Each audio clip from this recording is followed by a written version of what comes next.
નમસ્કાર. ઔદ્યોગિક સલામતી આ શબ્દ સાંભળતા જ આપણા મનમાં મોટી મોટી ફેક્ટરીઓ અને મશીનો આવે છે, ખરું ને? પણ એની સાથે જોડાયેલા જોખમો પણ એટલા જ મોટા હોય છે. આજે આપણે એવા જ બે સૌથી ખતરનાક ઔદ્યોગિક વિસ્ફોટો એટલે કે BLV અને વેપર ક્લાઉડ એક્સપ્લોઝન પાછળનું વિજ્ઞાન સમજવાના છીએ. તો ચાલો આ જટિલ પણ ખૂબ જ મહત્વના વિષયને એકદમ સરળ રીતે સમજીએ. તો આજે આપણે શું જોવાના છે? સૌથી પહેલાં તો વિસ્ફોટ એટલે શું એની મૂળભૂત વાત કરીશું. પછી આપણે BLEVE અને VCE શું છે અને એ કેવી રીતે થાય છે એની ઊંડાણપૂર્વક ચર્ચા કરીશું. આ બંને વચ્ચેના મુખ્ય તફાવતો શું છે એ પણ સ્પષ્ટ કરીશું. અને સૌથી અગત્યનું, આટલી ભયાનક દુર્ઘટનાઓને રોકવા માટે શું કરી શકાય એના ઉપાયો પર પણ નજર કરીશું. કોઈ પણ મોટા વિસ્ફોટની વાત કરીએ એ પહેલાં એ સમજવું જરૂરી છે કે વિસ્ફોટ શબ્દનો ખરો અર્થ શું થાય છે. ચાલો બિલકુલ પાયાની વાતથી શરૂઆત કરીએ. જુઓ, સાવ સાદા શબ્દોમાં કહીએ તો વિસ્ફોટ એટલે શું? એટલે ખૂબ જ ટૂંકા સમયમાં, મતલબ કે આંખના પલકારામાં ઓમછા પ્રમાણમાં ઊર્જાનું બહાર આવવું. આ પ્રક્રિયા એટલી બધી ઝડપી હોય છે કે આસપાસનું તાપમાન અને દબાણ અચાનક આસમાને પહોંચી જાય છે. અને આ વિસ્ફોટની સૌથી ખતરનાક અસર કઈ? એ છે શોક વેવ. વિચારો કે ગરમ ગેસ એટલી ઝડપથી ફેલાય કે હવામાં એક જોરદાર દબાણની લહેર પેદા કરે. આ કોઈ સામાન્ય લહેર નથી. આ એક એવી શક્તિશાળી દિવાલ જેવી છે જેના રસ્તામાં આવતી દરેક વસ્તુને નષ્ટ કરી શકે છે. સારું, તો હવે આપણે પહેલા પ્રકારના વિસ્ફોટ પર આવીએ, BLEVE. આ નામ થોડું અટપટું લાગે છે. એનું પૂરું નામ છે boiling liquid expanding vapour explosion. પણ ચિંતા ન કરો, આપણે એને સરળતાથી સમજીશું. મૂળભૂત રીતે આ ત્યારે થાય છે જ્યારે દબાણ હેઠળ રાખેલું કોઈ કન્ટેનર, જેમ કે ગેસનું ટેન્કર, ફાટી જાય છે. તો આ BLEVE થાય છે કેવી રીતે? આ એક સાંકળ પ્રતિક્રિયા જેવું છે. એક પછી એક ઘટના બનતી જાય છે. જુઓ, સૌથી પહેલાં કોઈ આગ કે બીજી કોઈ રીતે બહારથી ગરમી એક ટેન્કને ગરમ કરવાનું શરૂ કરે છે. હવે અંદર જે પ્રવાહી છે એ ઉકળવા લાગે છે અને એના કારણે ટેન્કરની અંદર વરાળનું દબાણ ભયંકર રીતે વધવા લાગે છે. સાથે સાથે બહારની ગરમી ટેન્કરની ધાતુની બોડીને પણ નબળી પાડી રહી છે. અને પછી એક એવી ક્ષણ આવે છે જ્યારે એ નબળી પડેલી ધાતુ અંદરના એ જબરદસ્ત દબાણને સહન નથી કરી શકતી અને બૂમ! ટેન્કર ફાટી જાય છે. દબાણ અચાનક ઘટી જવાથી અંદરનું બધું જ ગરમ પ્રવાહી એક સેકન્ડમાં વરાળ બનીને ફેલાય છે અને એમાંથી જ એક ભયંકર વિસ્ફોટ થાય છે. BLEVEના જોખમો પણ એક બે નહીં, પણ ત્રણ છે. પહેલું, હીટ રેડિયેશન. એમાંથી જે આગનો ગોળો બને છે એ એટલો વિશાળ અને ગરમ હોય છે કે દૂર ઊભેલા લોકો પણ ગંભીર રીતે દાઝી શકે છે.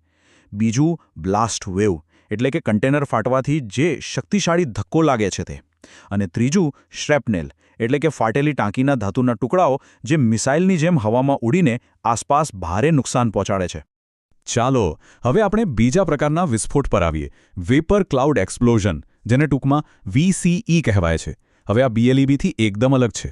BLEV ક્યાં શરૂ થતું હતું? કન્ટેનરની અંદર. પણ VCE ખુલ્લી હવામાં એક અદૃશ્ય ગેસના વાદળમાંથી પેદા થાય છે. તો VCE થવા માટે કઈ પરિસ્થિતિઓ જરૂરી છે? આના માટે પણ 4 મુખ્ય સ્ટેપ છે. પહેલું, કોઈ જગ્યાથી મોટા પ્રમાણમાં જ્વલનશીલ ગેસ અથવા પ્રવાહી લીક થવું જોઈએ. બીજું, આ પદાર્થ હવા સાથે ભળીને એક મોટું દેખાય નહીં એવું જ્વલનશીલ વાદળ બનાવે. ત્રીજું, આ વાદળને ક્યાંકથી સળગવા માટે એક નાનકડી ચિનગારી મળી જાય. અને ચોથું, અને આ સૌથી મહત્વનું છે, ગીચતા, મતલબ કે આસપાસ પાઇપો, મશીનો કે ઇમારતો જેવા અવરોધો હોય. આ અવરોધો આગની જ્યોતને અનેક ગણી ઝડપી બનાવે છે અને એક સામાન્ય આગને એક વિનાશક વિસ્ફોટમાં ફેરવી નાખે છે. અને VCEનો સૌથી મોટો ખતરો શું છે? એ છે ઓવરપ્રેશર. આ એક એટલી શક્તિશાળી બ્લાસ્ટ વેવ છે કે તે આખી ફેક્ટરીઓ અને ઇમારતોને જમીનદોસ્ત કરી શકે છે. સારું, તો અત્યાર સુધી આપણે BLEVE અને VCE બંનેને અલગ અલગ રીતે સમજ્યા. હવે ચાલો આ બંનેને સામસામે મૂકીને જોઈએ કે એમાં મુખ્ય તફાવત શું છે. કારણ કે આ તફાવત સમજવો એ જ સલામતી માટેનું પહેલું પગથિયું છે. ચાલો આ તફાવતો પર એક નજર કરીએ. પહેલો તફાવત છે જગ્યાનો. BLEV કન્ટેનરની અંદર શરૂ થાય છે, જ્યારે VCE લીકેજ પછી ખુલ્લા વાતાવરણમાં થાય છે. બીજું કારણ, BLEVનું મુખ્ય કારણ બહારની આગ છે, જ્યારે VCEનું કારણ ગેસ લીક અને સ્પાર્ક છે. ત્રીજું, નુકસાનનો પ્રકાર. BLEVમાં મુખ્ય નુકસાન ફાયરબોલ અને ધાતુના ટુકડાઓથી થાય છે, જ્યારે VCEમાં બ્લાસ્ટવેવથી. અને એક મોટો તફાવત એ છે કે BLEV પાણી જેવા બિનજ્વલનશીલ પ્રવાહી સાથે પણ થઈ શકે છે, જ્યારે VCE માટે જ્વલનશીલ પદાર્થ હોવો ફરજિયાત છે. ટૂંકમાં યાદ રાખવું હોય તો આટલું જ. બ્લીવે મુખ્યત્વે ગરમીની ઘટના છે, જેમાં ફાયરબોલ સૌથી મોટો ખતરો છે, જ્યારે VCE મુખ્યત્વે દબાણની ઘટના છે, જેમાં બ્લાસ્ટ વેવ સૌથી મોટું નુકસાન કરે છે. આ બધી ભયાનક વાતો જાણ્યા પછી સવાલ એ થાય કે શું આને રોકી શકાય? જવાબ છે હા. આ વિસ્ફોટોને સમજવાનો હેતુ ડરાવવાનો નથી, પણ જીવન બચાવવાનો છે. ચાલો હવે જોઈએ કે આ જ્ઞાનનો ઉપયોગ કરીને આપણે આવી દુર્ઘટનાઓને કેવી રીતે ટાળી શકીએ. જુઓ, સલામતી માટેના કેટલાક બહુ જ અસરકારક ઉપાયો છે.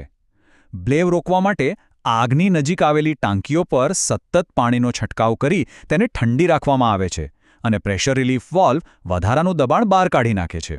VCE રોકવા માટે ગેસ ડિટેક્શન સિસ્ટમ લીકેજની તરત જ જાણ કરે છે, અને ફ્લેમ પ્રૂફ સાધનોનો ઉપયોગ કરવાથી સ્પાર્ક થવાની શક્યતા દૂર થાય છે. તો આ સમગ્ર વિશ્લેષણના અંતે એક સવાલ મનમાં જરૂર આવવો જોઈએ. આપણે જે આખી પ્રક્રિયા સમજી, દબાણ, ગરમી અને ઇગ્નિશન સ્ત્રોતોનું નિયંત્રણ, આ સિદ્ધાંતો શું ફક્ત મોટી ફેક્ટરીઓ પૂરતા જ સીમિત છે? જરા વિચારો, આ જ્ઞાનનો ઉપયોગ આપણે આપણા રોજિંદા જીવનમાં, આપણા ઘરોમાં અને આપણા સમાજમાં સલામતી વધારવા માટે કેવી રીતે કરી શકીએ? આ વિચારવા જેવો પ્રશ્ન છે.